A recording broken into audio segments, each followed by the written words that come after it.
नमस्कार, मैं हूँ कीर्ति मिश्र और आप देख रहे हैं न्यूज़ 24/7। मध्य प्रदेश विधानसभा चुनाव 2023 प्रचार थम चुका है। 5 बजे के बाद सारे प्रचार बंद हो जाएंगे। जहां मध्य प्रदेश में बीजेपी के बड़े-बड़े नेता प्रचार में आ गए थे, तो वहीं कुछ कांग्रेस के जो प्रत्याशी थे, उनके लिए कांग्रेस के दिग्गज नेता प्रचार में नहीं आ पाए। क्या कुछ चुनावी मैदान में चल रहा है इस वक्त? एमटी न्यूज़ के हेड सचिन मिश्रा जी हमारे साथ हैं। क्या कुछ चल रहा है इसमें चुनावी मैदान में, क्या कुछ माहौल है चेंजिंग? जी हाँ, निश्चित तौर पे 2023 का जो चुनाव है वो काफी रोचक रहा। और जहां लोक लुभावने वादे दोनों पार्टियों की ओर से किए गए, आप देख रहे थे पूरे चुनाव में कहीं 1500 देने की बात की जा रही थी, तो कहीं 3000 रुपए देने की बात की जा रही थी, कहीं सिलेंडर देने की बात की जा रही है, तो कहीं पर उज्ज्वला योजना की बात की जा रही है। तो निश्चित तौर पे ये चुनाव है और लोग लोक लुभावने जो बातें हैं वो दोनों पार्टी करते हैं, और दोनों पार्टियों ने लगभग प्रचार में कोई भी ऐसा समय नहीं छोड़ा, कोई सी ताकत नहीं छोड़ी। लगभग अगर हम भारतीय जनता पार्टी की बात करें तो नरेंद्र मोदी के साथ अमित शाह के साथ केंद्रीय नेतृत्व तो जितना था वो लगभग मैदान में है ही चुनाव में। उनको विधायक के टिकट दे दिए गए हैं कुछ केंद्रीय नेतृत्व को। इसके बाद लगातार लोग बाग चुनाव प्रचार करते रहे। ज्योतिरादित्य सिंधिया की भी अहम भूमिका रही इस पूरे प्रचार में। वहीं कांग्रेस की हम बात करें तो प्रियंका गांधी, सबके पूरे लगातार दौरे मध्य प्रदेश में रहे, जहां रोड शो मध्य प्रदेश की राजधानी में भी लगभग राहुल गांधी ने 3 रोड शो किए हैं, जिससे आप मान सकते हैं कि दोनों ही पार्टियों ने अपनी पूरी ताकत इस पूरे प्रचार में झोंक दी है। जहां चंद घंटे अब बचे हैं, जहां प्रचार रुकने वाला है। अब प्रचार रुकने के बाद प्रत्याशी घर घर जाएंगे और घर घर जाके लोगों को दस्तक देंगे। जी, क्योंकि पहले भी आपने बहुत से चुनाव कवर किए विधानसभा के। इस बार क्या कुछ चेंजेस देखे विधानसभा चुनाव में? जब हम आप फील्ड पे जाते हैं तो क्या कुछ चेंजेस देखने को मिले हैं?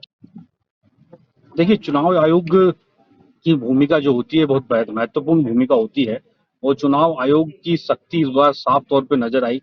चुनाव आयोग ने जो ऑब्जर्वर थे अपने प्रत्याशियों के साथ बिठाले हुए थे, वहीं पूरी पैनी नजर थी कि कहीं किसी की दीवार पे प्रत्याशी है या उसकी पार्टी है वो कहीं लिख ना दे, कहीं किसी दीवार पे अगर प्रचार किया जा रहा है तो उसकी परमिशन है कि नहीं, किस प्रत्याशी के द्वारा कितना खर्च किया जा रहा है उसको उसका ब्यौरा उसने दिया है कि नहीं। तो इस तरीके से पूरा चुनाव जो है चुनाव आयोग की जो सख्ती है उसके कारण बड़ा ही रोचक और अच्छा भी रहा। लोगों को पहले कई परेशानियों का सामना करना पड़ता था आम जनता को, लेकिन चुनाव आयोग की सख्ती के बाद कोई भी जो है, आप इसको बोल सकते हैं कि जो जनता के पास इस लाउड स्पीकर की कान फोड़ू आवाजें होती थी वो भी इस बार कम देखने को मिली। अच्छा, आचार संहिता भी होती थी, तो 11 बजे के बाद सारे जनसंपर्क बंद थे। और अब तो बिल्कुल पूरी तरह से 5 बजे के बाद जनसंपर्क बंद कर दिए जाएंगे, सारे तरह के ऐड बंद कर दिए जाएंगे, सभी प्रचार थम जाएंगे जैसे कहा जाए। जैसे आपने राहुल गांधी की बात की, जब राहुल गांधी रोड शो पे निकल रहे थे, बड़ी ही एक जो सेलिब्रिटी वाली जैसी उनकी एक भीड़ उमड़ती इस बार उमड़ी थी, उत्तर से लेके मध्य से लेके नरेला तक की। क्या लगता है इस बार जो मध्य और उत्तर में थोड़ा-सा तस्वीर इस बार कुछ बदली नज़र आ रही है? वो बल्कि सबसे हॉट सीट मानी जाती है उत्तर विधानसभा जो कि लगभग 30 वर्षों से कांग्रेस के पक्ष में थी। लेकिन ये रोचक चुनाव जब शर्मा, लगभग ये कहा जा रहा है वहां पे चुनाव था, लेकिन आलोक शर्मा ने उसको बड़ा रोचक बना दिया है।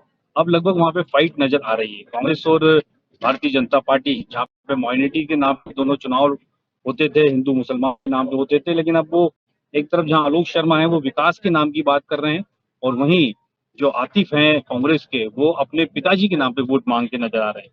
लेकिन ये चुनाव बड़ा दिलचस्प होने वाला है, और आप ये मान के चलिए कि उत्तर विधानसभा जो है उसमें परिणाम कुछ भी हो सकते हैं, क्योंकि ये चुनाव बड़ा ही अच्छे ढंग से संघ की आलोक शर्मा क्योंकि पुराने संगठक माने जाते हैं राजनीति के, तो उन्होंने बड़ा दिलचस्प बना दिया है इसको। वही मध्य विधानसभा में रहे विधायक ध्रुव नारायण सिंह का चूंकि एक अपने काम करने का तरीका है जिससे कई कार्यकर्ता खुश भी होते हैं, कई नाखुश भी होते हैं।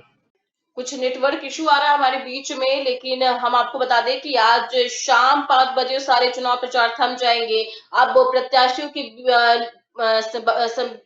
प्रत्याशियों के लिए कुछ ही घंटों का समय बचा है, या कहें कि केवल कुछ चुनिंदा समय बचा हुआ है, जो जनता के लिए जो अपील है कि उनके उनके लिए ही वोट करें या उनके मत पर ही अपना मतदान करें, तो ये कुछ ही समय बचा हुआ है। आज 15 तारीख है और 17 तारीख को वोटिंग है और 3 दिसंबर को विधानसभा चुनाव का जो परिणाम है वो आ जाएगा। तो एक एएमटी न्यूज की अपील भी है, अपने मतदान के लिए जरूर निकले और मतदान 17 नवंबर को जरूर करें। अवकाश की तरह 17 नवंबर को ना ले, 17 नवंबर को मतदान का दिन है तो मतदान जरूर करें। नमस्कार।